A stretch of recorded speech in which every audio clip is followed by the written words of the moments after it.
On behalf of the General Assembly, I have the honor to welcome to the United Nations His Excellency Jair Messias Bolsonaro, President of the Federative Republic of Brazil, and to invite him to address the Assembly.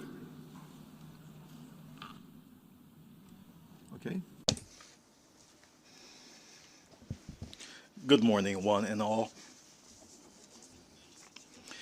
Mr. President of the General Assembly, Mr. Abdullah Shahid, Mr. Secretary General of the United Nations, Antonio Guterres, heads of state, heads of government, and other heads of delegation. Ladies and gentlemen, it is an honor to once again open the United Nations General Assembly. I come here to showcase a different Brazil vis-a-vis what is portrayed on newspapers or seen on television. Brazil has changed a great deal after we took office in January 2019. For 2 years and 8 months, we have had no concrete case of corruption. Brazil has a president who believes in God, respects the Constitution, values family principles, and is loyal to her people. And this is a lot. It is a solid foundation if we take into account that we were at the brink of socialism. Our state-owned enterprises used to incur financial losses in the billions of dollars in the past, whereas now they are profitable companies. Our development bank was used to serve as a conduit to finance public works in communist countries with no collateral guarantees.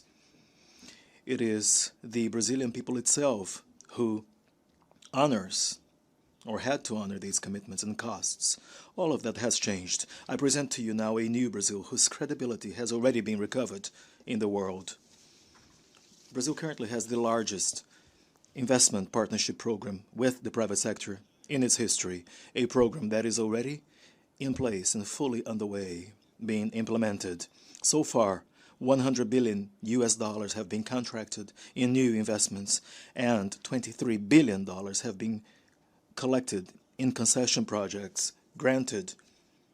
In the infrastructure sector, we auctioned 34 airports and 29 port terminals to the private sector. We already have more than $6 billion in private contracts for new railways.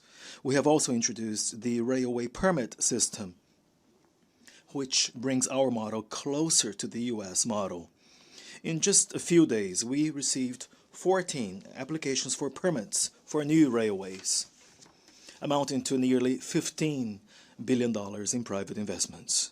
Under our administration, we have promoted the revitalization of railway transportation. As a result, less consumption of fossil fuels and the lower level of operational costs for doing business in Brazil, especially translating in lower food production costs. Great progress has already been made in the field of basic sanitation. The largest auction in the sector's history took place in April, with concession projects granted to water distribution and sewage services in the state of Rio de Janeiro. We have everything investors look for: a large consumer market, excellent services and assets, a firm tradition of honoring and respecting contracts, and confidence in our administration. I also wish to announce that in the next few days we will be holding an auction for 5G technology deployment in Brazil.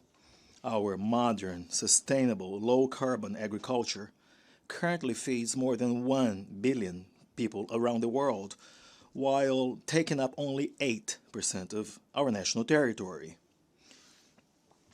No other country in the world has such a comprehensive and thorough environmental legislation like ours. Our forest code sets an example for other countries to follow. Brazil is a country that is as vast as a continent with great environmental challenges. We are talking about 8.5 million square kilometers, of which 66%, two-thirds of the territory, are native vegetation, the same pristine vegetation that was there since the early 1500s when the country was discovered. In the Amazon biome alone, 84% of the forest is pristine, untouched, while homing the planet's largest, greatest biodiversity. May I call to mind that the Amazonian region in Brazil is as big as the area of all of Western Europe. We have brought forward from 2060 to 2050 our goal of achieving climate neutrality, net zero. Human resources and funding allocated to strengthen environmental institutions have been doubled with a view to totally eliminating illegal deforestation. And the results of this important initiative are already visible. In the Amazon region, we have seen a drop of 32% in deforestation in August as compared to August last year. What other country in the world has an environmental preservation policy like ours? Ladies and gentlemen, you are all invited to come and visit our Amazon. Brazil today is already an example in energy generation. 83% of our energy comes from renewable sources. At the upcoming COP26 conference, we will pursue consensus on rules governing a global carbon credit market, and we do hope industrialized countries will actually fulfill their commitments to climate funding at substantial amounts. The future of green jobs lies in Brazil. Renewable energy plus sustainable agriculture plus low-carbon industries, basic sanitation, waste management, and tourism. We have ratified the Inter-American Convention on Racism and related forms of intolerance.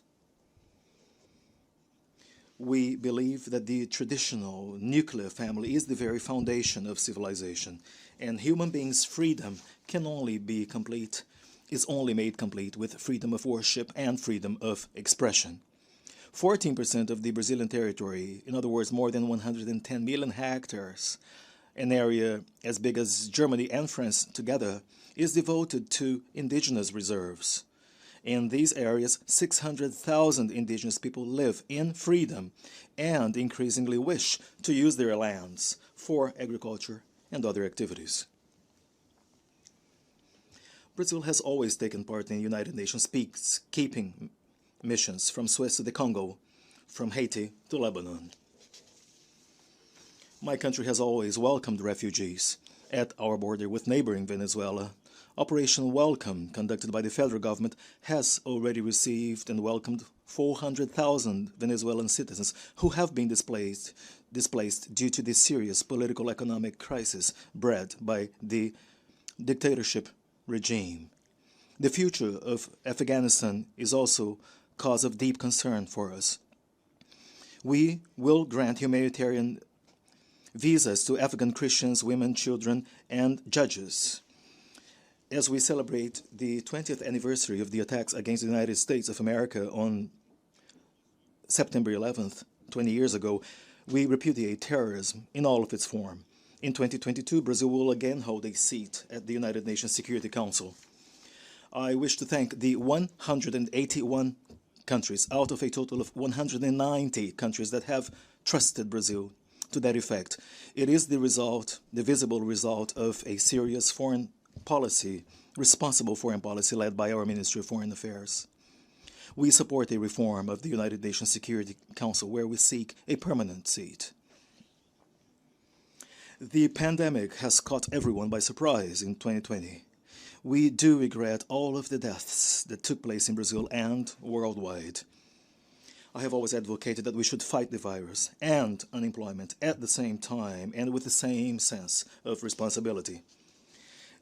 Isolation and lockdown measures left a legacy of inflation, particularly in foodstuffs all over the world. In Brazil, to cater to the needs of the low-income population who were forced to stay at home by decisions taken by governors and mayors, people who lost their income, we granted an emergency aid of $800 to 68 million people in 2020. May I call to mind that we came to the end of 2020, the year of the pandemic, with more formal jobs than was the case back in December 2019, thanks to the actions led by our government, such as, for example, programs to ensure employment conditions and income, which have cost us nearly $40 billion US. This year, in the first 7 months alone, we created nearly 1,800,000 new job posts. May I also call to mind that the growth rate forecast for 2021 is estimated at 5%. So far, the federal government has distributed more than 260 million doses of COVID vaccines, and more than 140 million Brazilian citizens have already been given at least the first shot, which accounts for almost 90% of the adult population, and 80% of the indigenous population have already been fully inoculated for COVID. By November this year, all citizens who have chosen to be vaccinated in Brazil will be duly covered. We support vaccination efforts. However, my administration has not supported a vaccine or health passport or any other vaccine-related obligation. Since the pandemic started, we have supported doctors' professional autonomy in the quest for early treatment measures, in line with recommendations issued by the Brazilian Federal Council of Medicine. I myself underwent early treatment for COVID. We, of course, respect the professional doctor-patient relations as regards decisions on the proper medication to be used and also the potential for off-label use. We cannot understand why many countries, together with a large portion of the media, took a stance against early treatment measures. History and science will certainly be wise enough to hold everyone accountable. Last September the 7th, our National Independence Day, millions of Brazilians peacefully and patriotically took to the streets in the largest demonstration in our history, to show that they will not give up on democracy, they will not give up individual freedoms, and that they do support our administration. As I have shown, Brazil currently experiences new times. In the economy, we have had one of the best performance levels among emerging countries. My administration has recovered foreign credibility, and today Brazil is one of the best investment destinations in the world. And it is here, at this General Assembly, that we envision a world with more freedom, more democracy, more prosperity and peace. And may God bless us all.